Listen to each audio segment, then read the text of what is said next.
Paul's first letter to Timothy. Paul spent many years traveling about and starting new churches, and he developed a large team of co-workers in this mission. Timothy was one of these.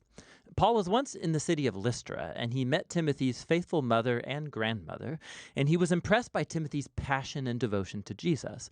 And so Paul mentored him for many years and eventually started sending him on missions to different churches. And so when Paul got word about a group of leaders who infiltrated the influential church in Ephesus, they were spreading incorrect views about Jesus and what it means to follow him, he sent Timothy to confront these leaders and restore order to this church. So after Timothy arrived there, Paul sent this letter to follow up and instruct him on how to fulfill this mission.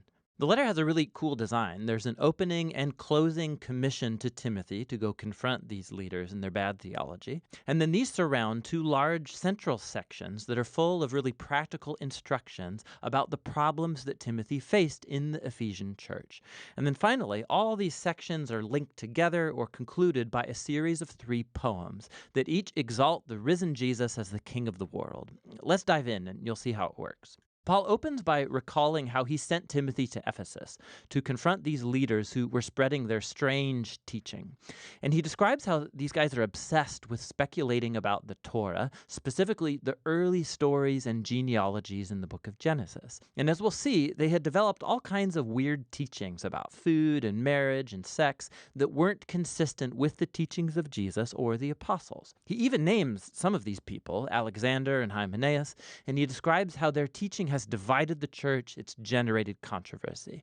And Paul says this is actually the first clear sign that their teaching is distorted. When genuine Christian teaching is done, it's faithful to the way of Jesus, and it results in love and genuine faith. And he says the purpose of the Torah anyway isn't to fuel speculation. Rather, its purpose is to expose the truth about the human condition, as it did for Paul. Correct teaching about the Torah will lead people to see the grace of God revealed in the Messiah, who came to save sinful, broken people. And so Paul closes here with a poem that honors King Jesus over all, and he calls Timothy to shut these men and their false teaching down. He then addresses very specific problems in this church caused by the false teachers.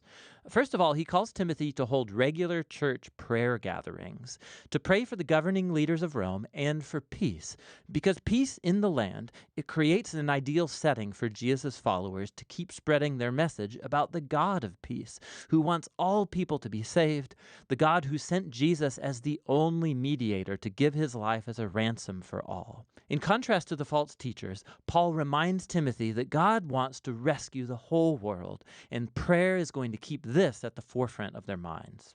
Paul then addresses problems related to men and women who are being influenced by these corrupt leaders in Ephesus. So he first shuts down a group of men who are getting drawn into angry theological disputes started by the teachers. He says these guys should learn how to pray. Then he confronts a group of wealthy women in the church who were treating the Sunday gathering like a fashion show. They were dressing so upscale that they would shame most of the other people who couldn't afford such a wardrobe. And not only that, but some of these women were also usurping leadership positions in the church, and they were teaching others the bad theology of the corrupt teachers. And so Paul shuts these women down. He says they should not teach or lead in the church. And then he goes on to explore the story of Adam and Eve and the serpent from Genesis chapter 3. Now, this is one of those sections in Paul's letters where, like Peter said, he's kind of hard to understand. There are many different views about what Paul meant here. Some think that Paul is prohibiting women from ever teaching or leading men in any church, and that his comments about Adam and Eve are about how God has ordered that only men should be leaders in the church. There are others who think that Paul is prohibiting women from having leadership authority over men in a church, but that once educated women should and can teach as leaders in a church under male leadership. And there are still others who think that Paul is only prohibiting these women in Ephesus, and that his comments about Adam and Eve are a comparison of how these women have been deceived by the false teachers. Whichever view you take, Paul is clear that these Ephesian women need to come under Timothy's leadership and get a proper theological education. And the goal is to help them grow so that they could one day become like the outstanding female ministers that Paul mentions in his other letters, like Phoebe or Junia or Priscilla. Paul continues to address this leadership crisis, and he calls Timothy to appoint a small, healthy team of husbands and fathers who will act like elders or overseers for the church. These should be men of outstanding character and integrity, and they will work alongside a team of deacons. It's a Greek word that means servant. And these are men and women who actually lead and do the ministries of the church, and they are to have the same kind of character as the elders. And all together, these people should be known for healthy relationships in their families, because that will demonstrate their ability to lead in the church, which is God's family. And the way of life that they live all together, it's consistent with the story about Jesus, which is explored in the closing poem, about his incarnation, his death, his resurrection, his exaltation as king, and then the spread of his new family throughout the whole world. Paul's second body of instructions for Timothy are, again, very specific to the problems caused by these bad leaders. So he first corrects their bad theology. They've been telling people to stop eating certain kinds of foods, most likely meat, and to stop getting married, which Paul thinks is ridiculous. So he goes to Genesis 1, and he reminds Timothy that God's entire creation is very good, including food and marriage. It is all to be received with gratefulness by those who know and give thanks to the Creator. Paul then moves on to address problems about the church's care of widows. So this very important ministry was being taken advantage of by younger, wealthy widows, most likely the same troublemaking women from chapter 2. They would sign up for the church's support, but then spend their days sleeping around, spreading gossip, and damaging the church's reputation in the city. Paul is having none of it. He says that only older widows that have no other family support qualify, and for these, the church should show the love and generosity of Jesus. Paul then addresses problems among some older men in the church, and Timothy is to respect their age but not their misbehavior, which seems to be alcohol related. They're damaging the church's reputation in Ephesus. And so Timothy is in love to confront them and have them step down if they're in leadership. And then Paul adds this interesting side note that this doesn't mean that Timothy himself should never drink. Given his stomach problems, he should probably have a glass of wine each night with dinner. Paul then addresses a problem among Christian slaves. Some of them were disrespecting their Christian masters. And so, yes, the gospel creates equality among Jesus' followers.